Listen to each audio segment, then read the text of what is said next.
Councilor Manzer? Here. Councilor Tudor? Here. Councilor Thurber? Here. Deputy Warden Ross? Here. Executive Assistant Taylor Robinson? CAO Jeff Sunderland? Cora Lee, Manager of Corporate Services? And Tyler, I want to say Taylor Savannah, I do this very wrong, and I know better. Tyler Foley, Manager of Municipal Services, and myself, Linda Gregory. I'd like us to pause to seek guidance, please.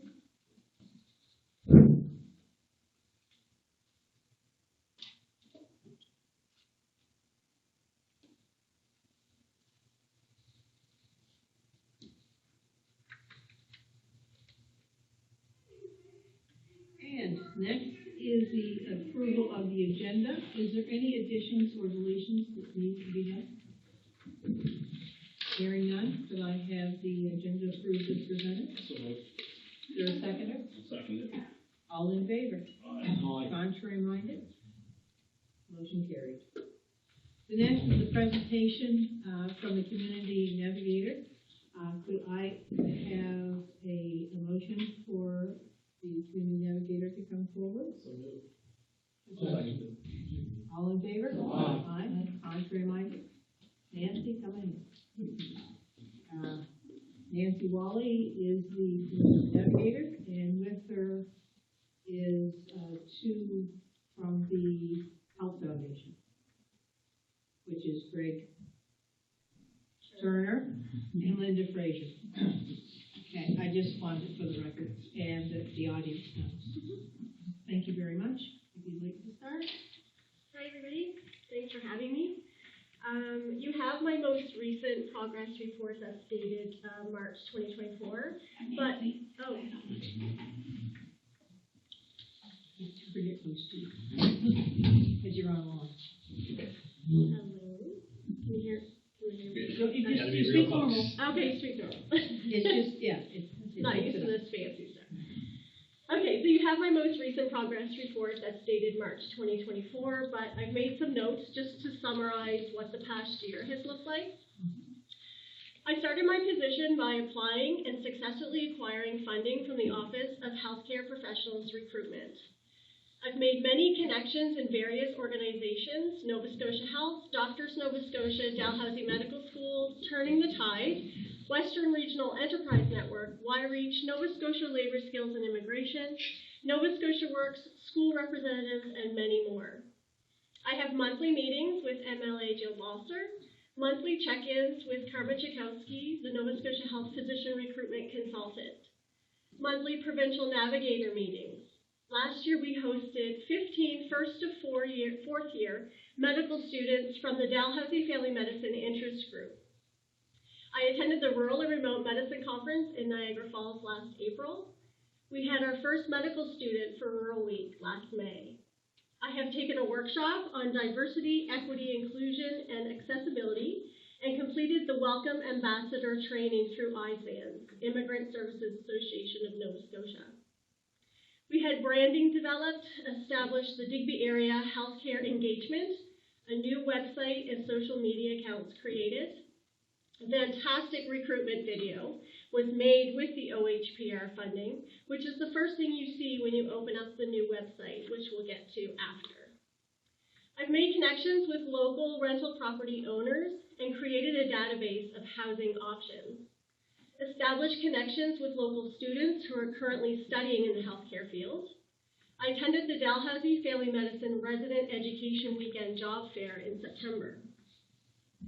I've done community presentations for the PRAC, which is Practice Ready Assessment Program cohorts, joined the local Immigration Partnership Council, continued participation on the IEN, Internationally Educated Nurses Community and Settlement Working Group, delivered gifts and treats in recognition of our healthcare professionals, hosted a number of events: bowling night, movie night, pizza party, ice cream parties, an afternoon appreciation event, newcomer meet and greets, multicultural celebrations, and most recently, a healthcare-focused career fair for local high school students. Recently successful in acquiring round 2 of the community fund from the Office of Healthcare Professionals Recruitment.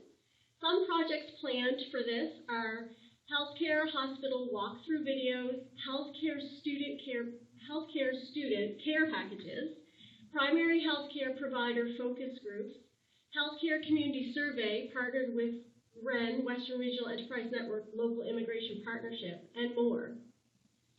The Community Navigator Group has recently been added to the agenda of the College of Physicians and Surgeons of Nova Scotia Welcome Collaborative, which supports physicians new to Nova Scotia.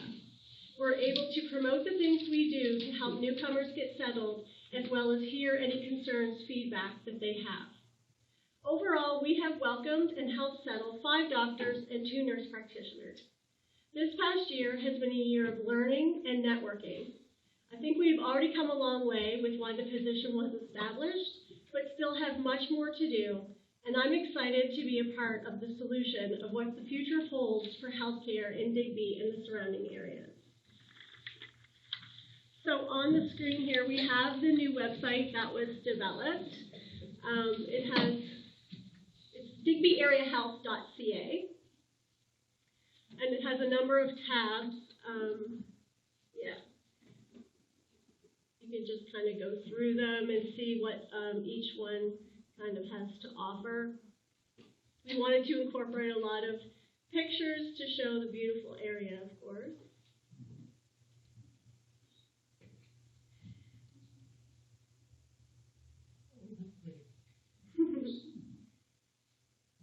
And there's a couple testimonials on there, one from Dr. Eric Balser, one from the medical student that we had here for Rural Week. And it shows completely the childcare, recreation. We tried to capture everything that Digby has to offer. So Tyler, if you want to go to the home page. Right at the top, you can play the recruitment video that we had made.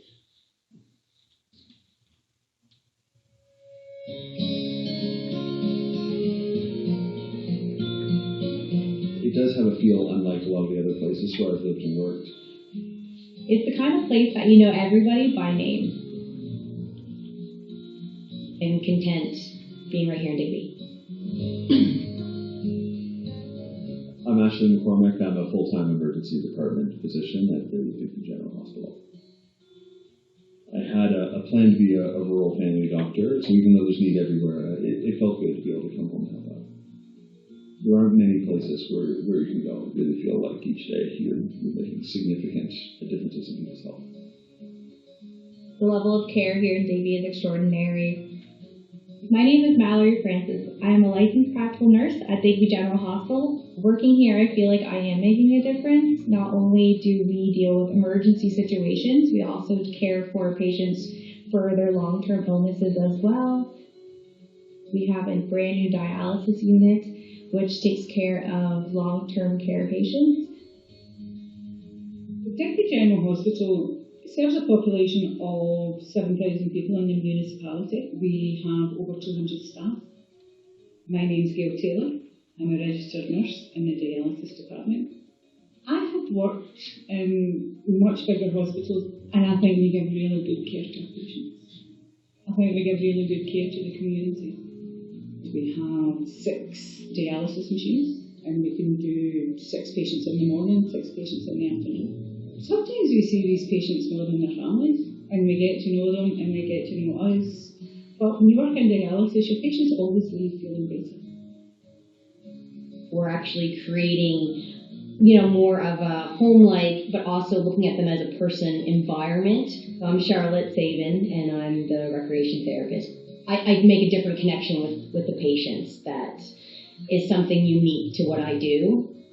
We do fishing with our patients. We go to community member's home, and he's got it nice and flat, it's a stocked lake, and we take the patients fishing. So again, having those connections, we take pride in our work. So if I'm doing something and need support, I can lean on my coworkers or vice versa, because that's what makes a good team.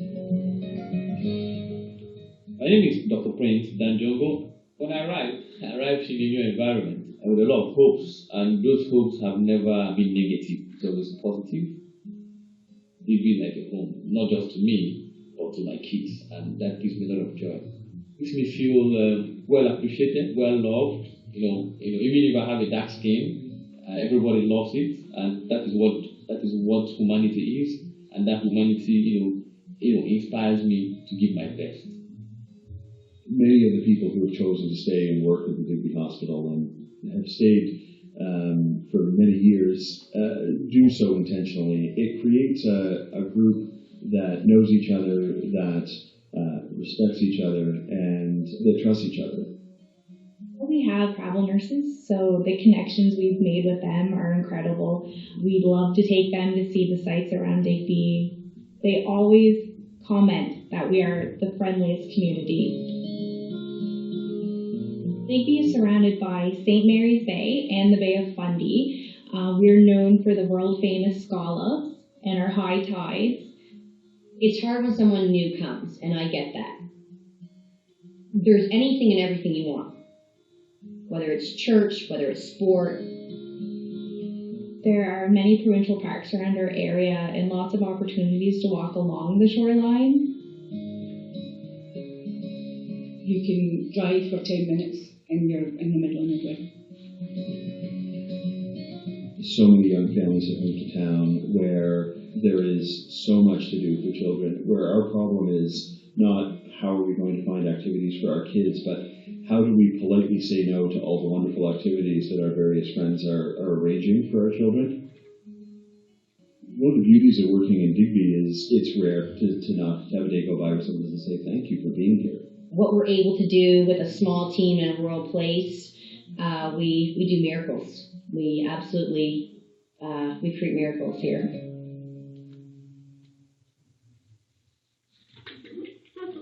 Well done. Does anyone have any questions? There I didn't know. With that? I said there wasn't anyone there I didn't know, No. including the person who was back too.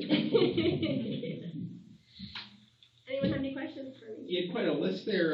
Is there anything that you found to be particularly effective? Anything that sticks out? I think the most that we can get community involved, like when new people come, if you have, children the same ages as the physicians or nurses that are coming, I think that's what really makes a difference with making them feel at home here. I see a difference around there with the doctors coming in.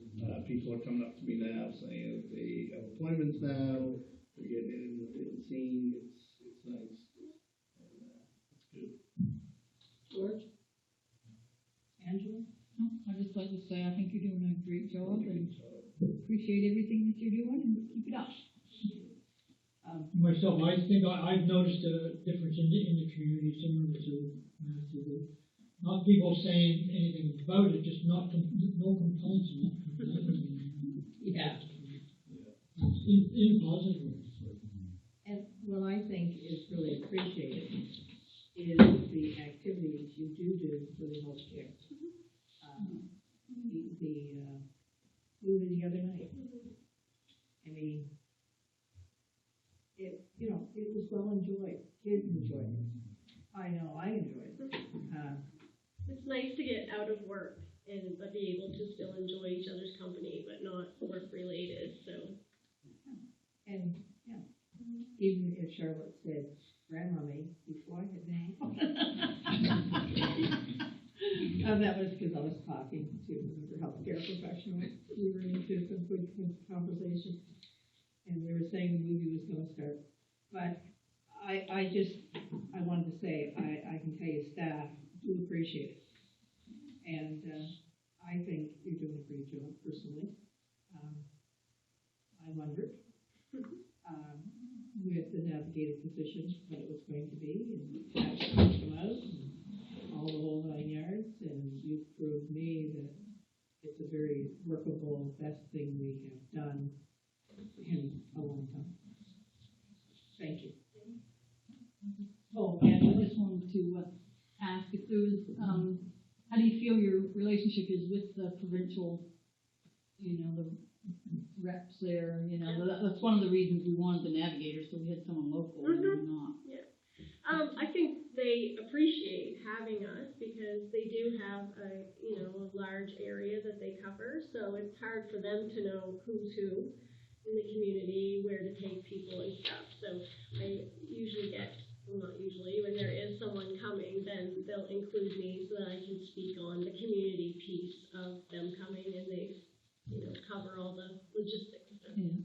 And then 10 other, or 9 other navigators we talked to.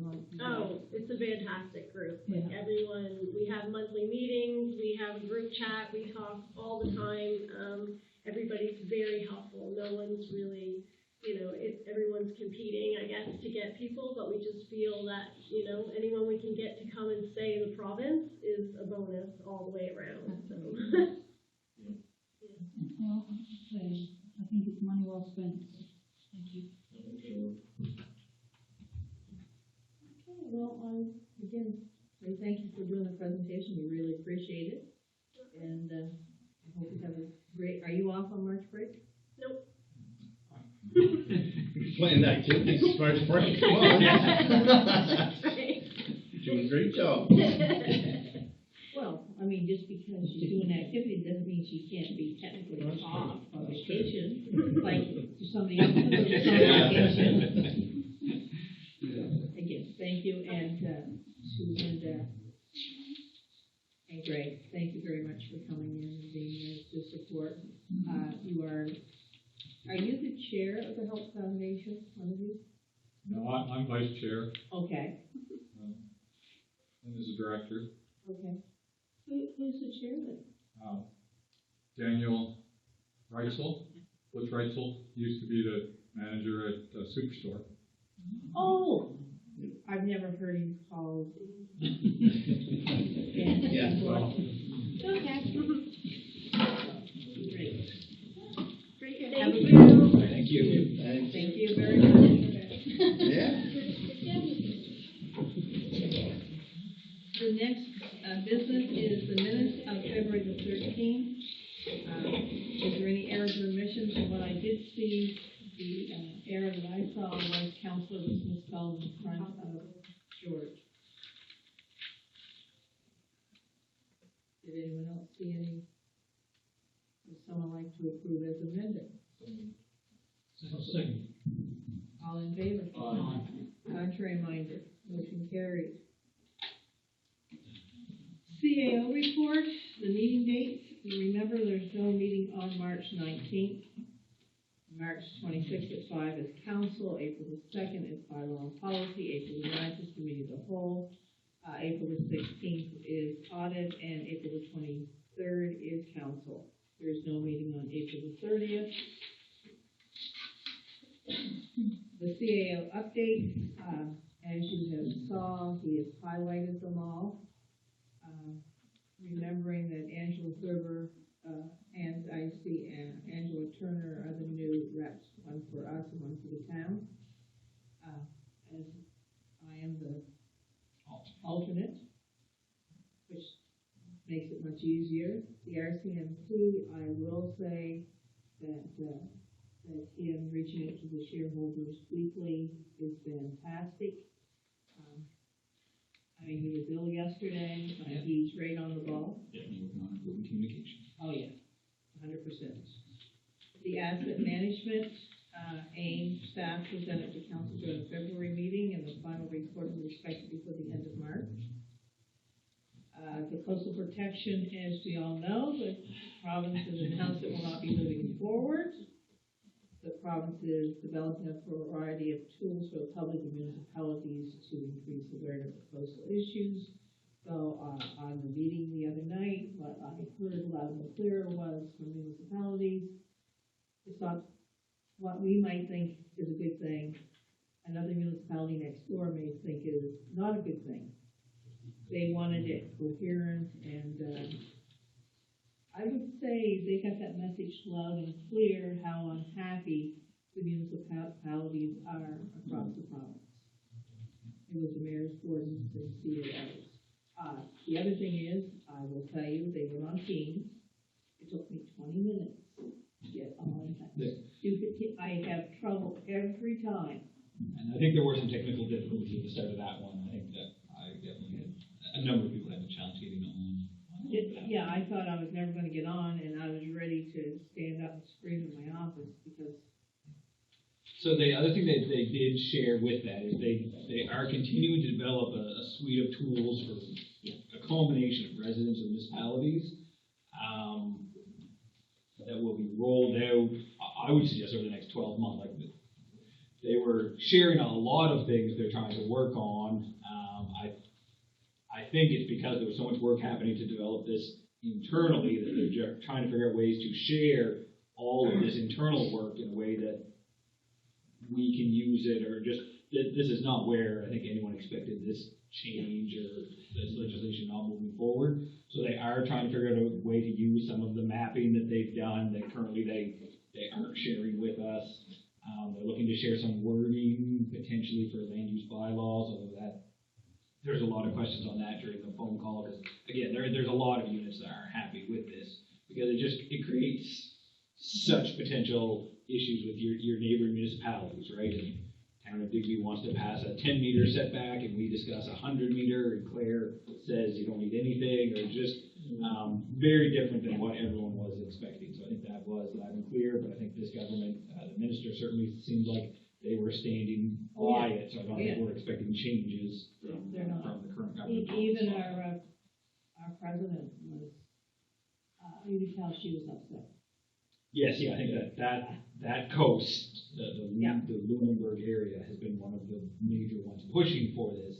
That's where the president of SFM is from right now, and it's not going very well. Under mandatory planning, the documents have been reviewed by the province, approved, and staff are working on the information plan. It's planned for April 1st, and the manager of municipal services in the building department has been working with Chris Melier to ensure a smooth rollout. Under Accessibility Act, I'm hoping sooner than later, the province is expected to finalize the standards by the end of March. I'm not going to hold my breath though, sorry. Once this has happened, we'll begin to assess our facilities over the next year. Rural Internet, Evan has made progress with Bill Nova Scotia on this project, and is just trying to get final confirmation from Bill. That's our little, the small project. I think that the last update, we may not have to provide any funding. It was develop and Bell, I think, but we can't seem to get the final. And again, Bell is not complete in the area, so they are worried about it missing their work time here, but we would like to get it finalized. But it all is very positive, but we just can't get the final signature on it, it seems. And our CAO and myself, or Tyler and myself, I had a call with David Benoit, the Executive Director of Build Nova Scotia, regarding the recently announced provincial program to improve cell coverage. The program is focusing on no coverage, and the warden made sure that Mr. Benoit understood we are concerned about the many poorly serviced areas, which came as a surprise to him. They hadn't thought about that. Linda, I was wondering if instead of characterizing areas of poor service, we could characterize it as a seasonal dead zone. Like the cell phones just stop working for 2 months, 3 months of the year. That happens down in the islands. It just stops working when the tourists are down. It just stops. And I was thinking, I don't know. But it's more than that. It's more than that, David. We have areas. Oh, I know. That's, at least, they're gonna go look at all that now. Okay. And he said it wasn't even on their radar. If I could ever talk to the guy, or I suppose you can continue to mention just how serious it is, and it just stops working. Months during It's because there's too many people want to use it. And I think he was pretty open. Like, I think they only had 47 million for this. Their current project is very focused on the no coverage areas, which I think the islands got highlighted for a little work in there. But they're going to need more funding. So we will we'll continue to discuss this, and I think you'll see in SFM likely this is a very provincial discussion on these low or poor coverage areas, or areas that used to have better coverage, and now people are experiencing worse coverage than they had. Is this all high tide floats all boats sort of thing? Having these dead zones dealt with should have better infrastructure overall for everybody? Will it take some of the pressure off Like, or is this just gonna be, they're gonna get a bunch of zones of like 2-3 people in it, and they'll just be serviced like the other ones poorly, 2 months later not work? We don't know. Yeah, we don't know. The improvements in the no coverage areas should be drastic improvement, but is it drastic improvement to what the rest of the network is experiencing, which is a fantastic service? Or not working to not working a bit more, right? So we are curious to see how that works, right? We had been told in combination that the cellular service, once fiber was ran places, would get better. We're deep enough into the fiber that I don't think we've seen that, right? No, we haven't. And fiber's been in a lot of these areas for long enough. So why were they even saying that? Because they thought it would be. They're trying to find solutions through Wi-Fi, and it's not working. What needs to be done is through NSFM. Advocate for more money. Once you have the money, we do kind of like we did with the REN. And at the spring workshop, I Then- plan on Then we build a plan that shows our area and what it's doing, and then we can build from there. That's how I would see it. I always feel uncomfortable that when I feel like we're being extorted by large companies. Like, I know businesses around here come up with a couple $1 million in Westport to upgrade, but everybody's sending in vast amounts of their cell bills, and they can't afford to upgrade for something, you know, and they're making tons of money in comparison to these other businesses, so. I can tell you that Bell has found, they've spent billions, not millions, billions across the country. But what is happening every time the CRT or the feds come in to make something better, they make it worse. So what they thought they could do more of, they've had to stop. They're laying off 10% of their staff because they've got to cut costs because of the rules from the feds.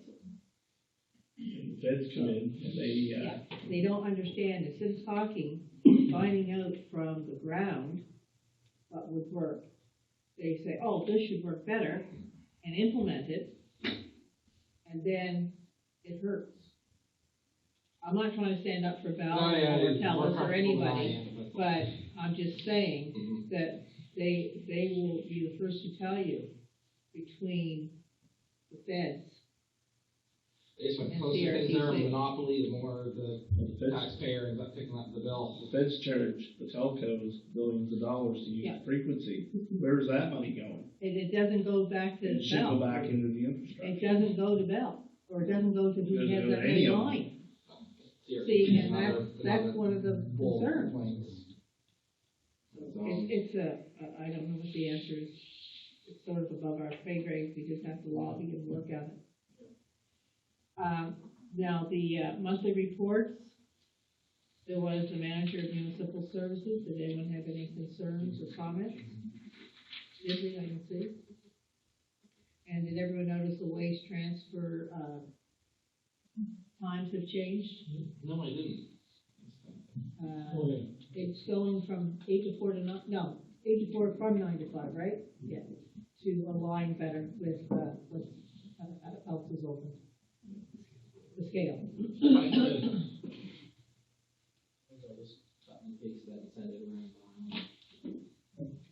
Okay. Corporate services report, is there any questions or comments? Okay, getting ready for budget. Building department reports. They seem to be busy.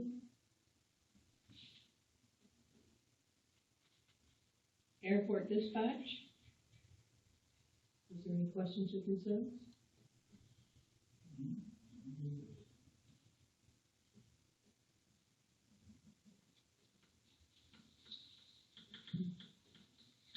The coordinator program development. Any questions?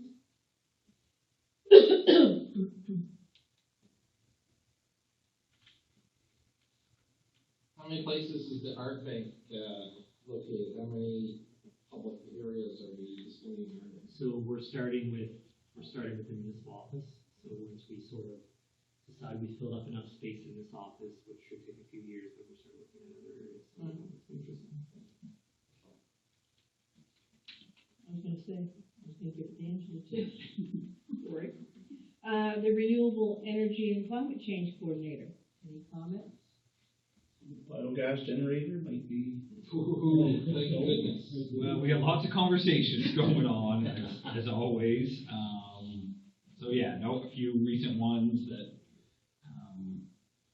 as businesses seem to be slowly getting back on track since COVID, people are broadening up into kind of business cases and things they had put aside. So we continue to pursue any lead or interest with a lot of enthusiasm. And also, no update on the staff for the Minister of Environment? The No. Minister of Environmental thing? No. Just making sure there wasn't anything from last time. No. He called me. I wasn't available when he called, and he didn't leave me a number to call him back, but he said he would recall me. Okay, well, that's something. But I'm gonna speak to Jill because it's been 4 days. Yeah, he might forget. Well, no, I think it's March break. Oh. So but I want him to talk to me anyway. They should talk to Jeff, look where he is on his March break. Yeah, but that's because. We're all on vacation, in Halifax, we're all on vacation. Legislature shut down for a week. Yeah, but that means they should be around. Well, maybe it's gone somewhere, they could have heard of it. Well, that's true. We're not on vacation, we could have gone somewhere. But they are shut down for a week. Yeah, I knew that. And the trail coordinator, any questions or comments from our trail coordinator? Okay. Could I have a motion to accept the departmental reports, please? I'll second it. All in favor? Aye. Contrary minded, motion carried. There's nothing under dangerous and unsightly premises. Next, under business items, the Remo guide for elected officials. I see that was updated in December. And, There's a mistake on it. This is, within the content, it says to familiarize ourselves with the policies of Kings County. I didn't even see that part. Yeah. If I remember correctly, it would have been, I'm gonna say page 3 or 4. So it's very good. Okay, that's a good point. There's a lot was going over, but sometimes when you're reading, you don't You see. scan over these things. It's not that. I saw that. You think what you're For us seeing. to refer to something. Your brain will see what you think you should be seeing sometimes, is what I'm saying. when I you're have reading numerous something. excuses why I don't understand things. Giant list. I don't. But did anyone have any questions or comments? I thought the guide was very well done. I like it, yeah. Oh, yeah, I like it. Capture million on page. What I planned on doing was running it off and having a copy. I have a hard copy. That's the way I have to work. So if, do we have a motion to accept the guide? No? Okay. The next is Conway zoning. There is 2 letters. The first one is from Vanessa Foley, and she is asking for some changes, and I would ask us to refer to the PAC. I motion to refer Vanessa Pulley's letter to the PAC On Conway zoning. on Conway zoning. Okay, all in favor? Aye. Contrary minded, motion carried. The second letter is from the Digby Area Housing Coalition. And this one just arrived today, that's why we added it to the package. It's just for the exact same topic, so we thought the two going through together made more sense. So this is from the Housing Coalition. Mr. Robinson sent in a letter. The Housing Coalition, I think some of you are aware of this for as long as they've existed, have tried to have discussions with us about development in Conway. Yes. So they put that in writing and are asking us to consider looking at a way to compromise. They understand the commercial needs of Conway. They're just looking for some sort of compromise. So I think recommending sending this one to PAC would be a suitable motion as well. I motion to send the DB Housing letter to the PAC for Conway zoning.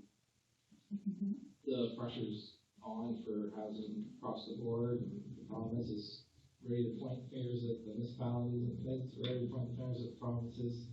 It's like the municipality did a bunch of work on the the DAC, and pretty much everything's dated the second that it's done. It seems fine, enforces the issue. Oh, I know. So, is there any further on the motion at hand? All in favor? Aye. Contrary minded, motion carried. The next is under correspondence or information items, the coastal protection. So this was the official notice from the minister when it came out. I know it's feeling dated now because it's been so discussed, but this was the official notice as to what. I've had, Bishop wants me to call and she wants me to what council thinks about this. Well, We all expected the province to do something, that's what council. Well, that's exactly it. But I am gonna ask council, how do you feel? Should be back at the province, I mean, this is big. I feel like tough decisions have to be made, and I don't think municipal councils are tough enough to make those decisions. So. Well, you don't want You need money. 30 different. No, 50 different. Yeah. Different plans. It don't make sense to have. But no, there would be 30 coastal Oh, yeah. coastal municipalities where towns may not, like Like you're, Hamilton would. you know, they, but I know where you're coming from. So your answer to him is, we're not happy. Yeah. I mean, I made that clear at the. Municipality's not the place to And I protect mean- anything, because a landowner will come and say, I want to build a house 2 feet from the river, people would say yes. And the next was the divert Nova Scotia recap. And what I am gonna ask of you, David, is will you make sure that in the Freeport school, there is for the grade 12 students? I've already written, find out more about the divert scholarships.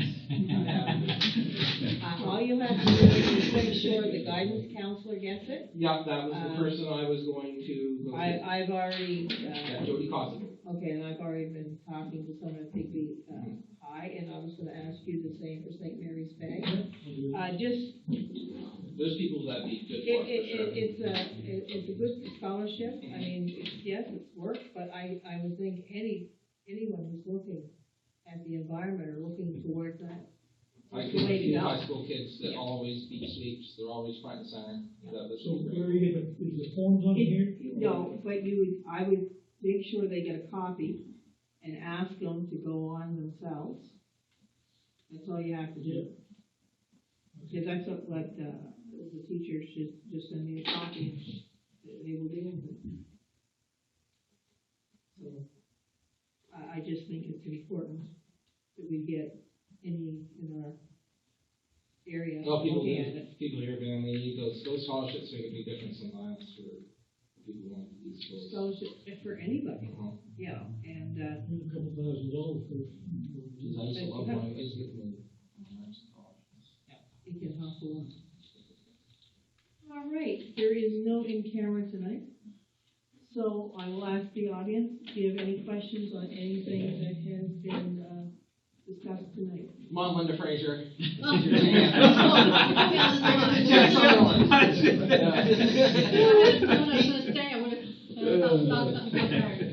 Just want to follow up from Nancy's presentation. I mean, she went through it very quickly, but the things that girl has been doing since she was hired, she hit the ground running. What a list. I mean, once she got hired, she had 2 weeks to put in that first big funding proposal. I mean, she worked hard to get that done, and was successful.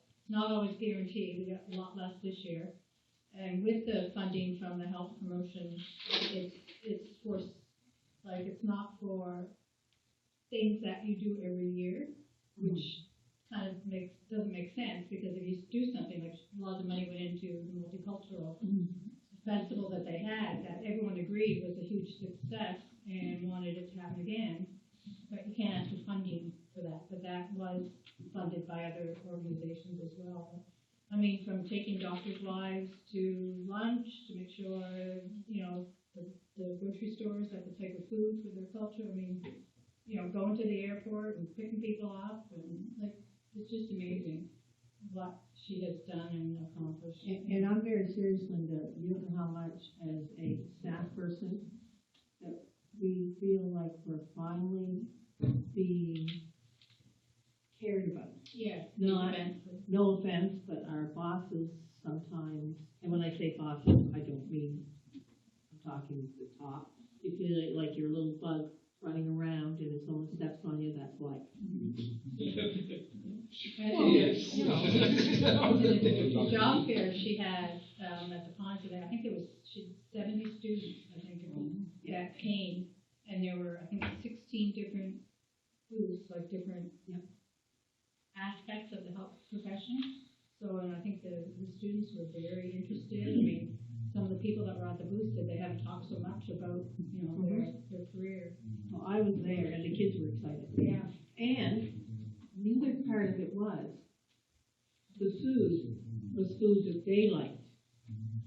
That was the most, and that, thank goodness, was funded through the funding. But yeah, it was probably the most expensive thing. Oh, yes, but I mean, But for teenagers, but for yeah, teenagers, poutine and, they loved it. And the only other comment is just like, a lot of things on that agenda. I don't know how she does it all. Yeah. They were there 4 years ago. Not that you're not working on it. But then, we're also seeing a flourishing health center. Oh. And I'm sorry, but I think a lot of it's got to do with this lady. You're not gonna tell me otherwise. I've been in healthcare too long, Linda, so we can do the political. Yes, she's only one of the cogs. She's been a big cog. Yeah. It's, well, to the point where they're looking at having to do expansions in the basement, in the office. I mean, there was the new doctor that came last week. Wow. So she'll Maybe be get starting. off some wine if they Jeez, on the islands too, mental health care's never been better. Yeah. Crazy. I mean, people at Winnymouth, I mean, we've noticed a big difference, and I mean, I hear it from constituents, and I deal with it personally. I mean, I've had a doctor for 5 years, but I can get in there. And yeah, and was it yesterday that you came in and was saying, guess what, Linda? Me and the whole family. Yeah, the whole family just got on this. to the family doctor, so. They're calling, they're making calls. They're making calls That are on the and hearing list. it. It's a shame though that she's getting stuck, using her capacity or using your capacity on forms. I mean, it sounds like forms they've already filled out, looking for money. It seems whenever you find any sort of organization, 70% of the times on forms. Well, I wouldn't say it's. No, this I was think one the housing. funding and it was, Oh, yeah, okay. Oh, for her, no, it was worth it. sure. I mean, Lois? I was just wondering how many more doctors and nurses are you having to recruit for in this area? And when you are getting new doctors, what is your retention level? Do you want me to? Go right ahead. Well, I mean, I'm not. I mean, I could give you. From the foundation, that these track doctors, and forgive it's PRA, they're from a certain program where they fast track foreign trained doctors, like they're working in other places. So when they come here, they have to stay for 3 years. Mm-hmm. So, and those are the types of doctors that we, and the challenge is that at the end of the 3 years that we have already made them put down roots. And I think one has already said they plan to stay. Yes. They've made it. So the retention side of it is huge. I think that was what was missing before. Like, so much energy went into attracting the doctors, and then you got them here, and then you kind of forget about them. So now the focus is on making them part of the community, get their kids in the schools. One doctor has, I think, 4 children, another one has triplets, all the same age. I see one of them watches hockey games. Yeah, they're really getting into it. So I think as long as we, as a community, all our communities, do the retention and make them feel at home, and make sure we let them know we're happy that they're here. I think one of the big challenges is in recruiting for a full-time ER position. Dr. McCormick, God bless him, he is keeping that place alive, but he's only one person. And there are more locums coming.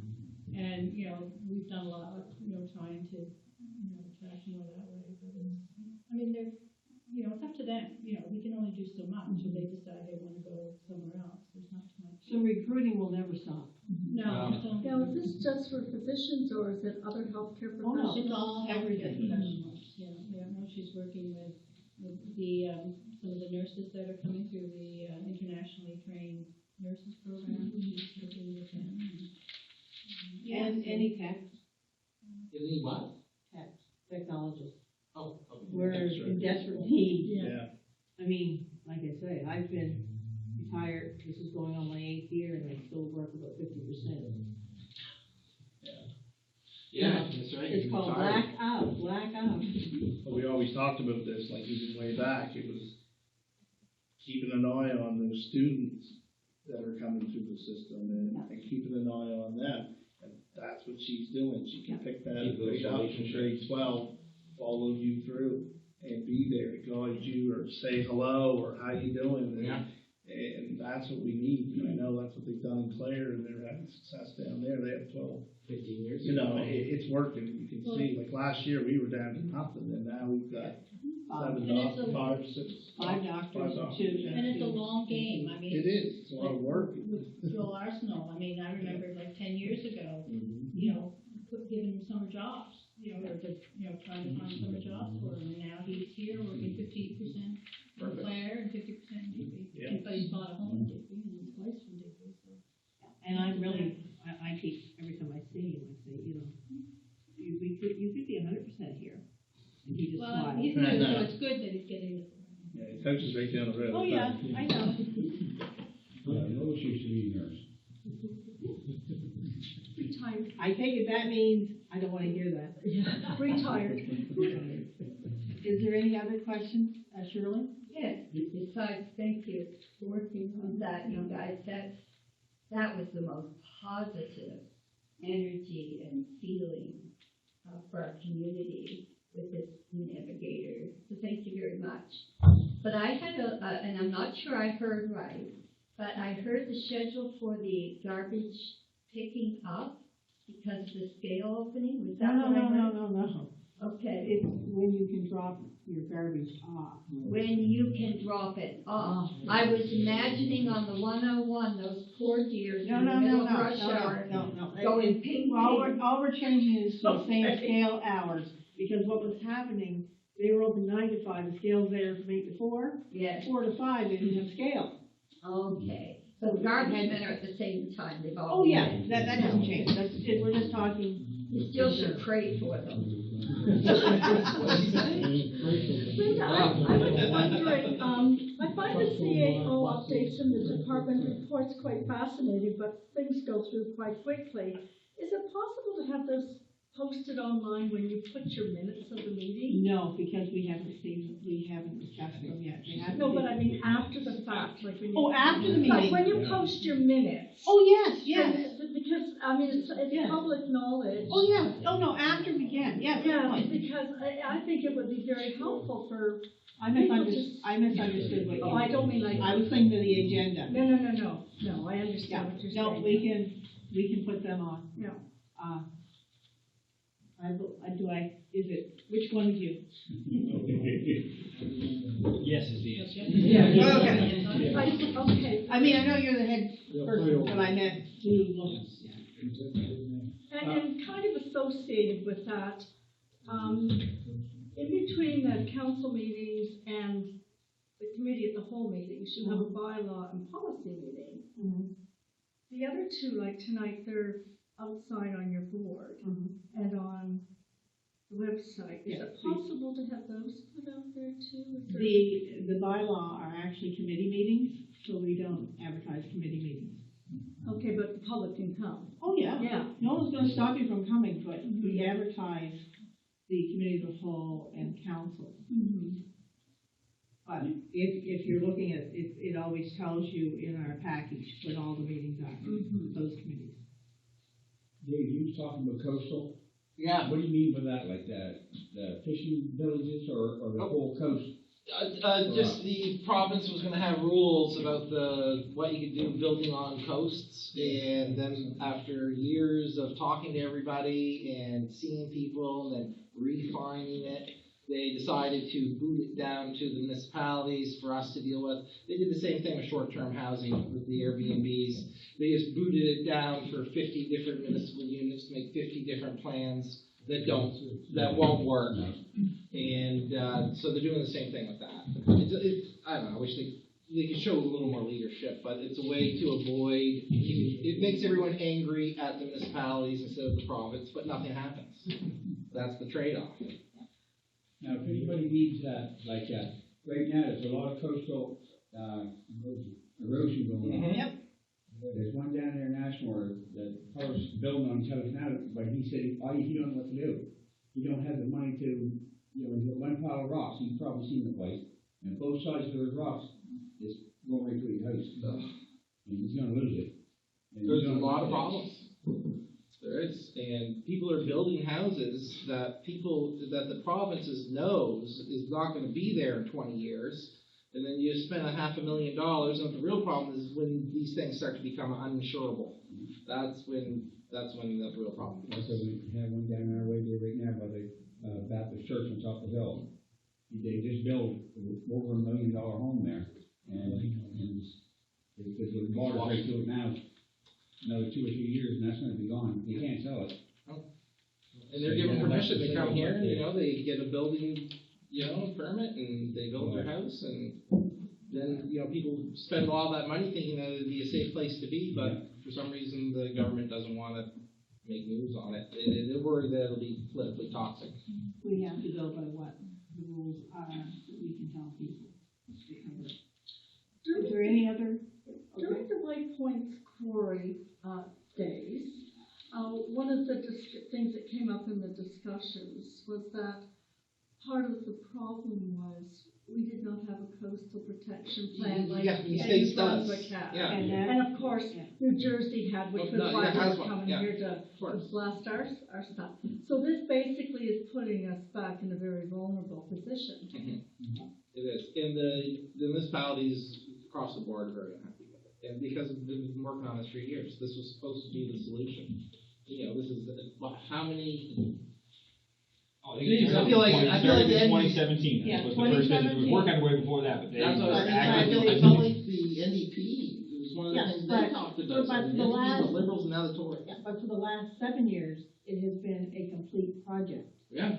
Before that, it was off and on. Nobody wants to at the end make of 7 anyone years, angry. at that part of the 7. If there is no other questions, then I am going to ask for adjournment. Let's do adjourn. All in favor? Aye. Contrary minded? Motion carries. Exactly enough time. Thank you for coming. Right on.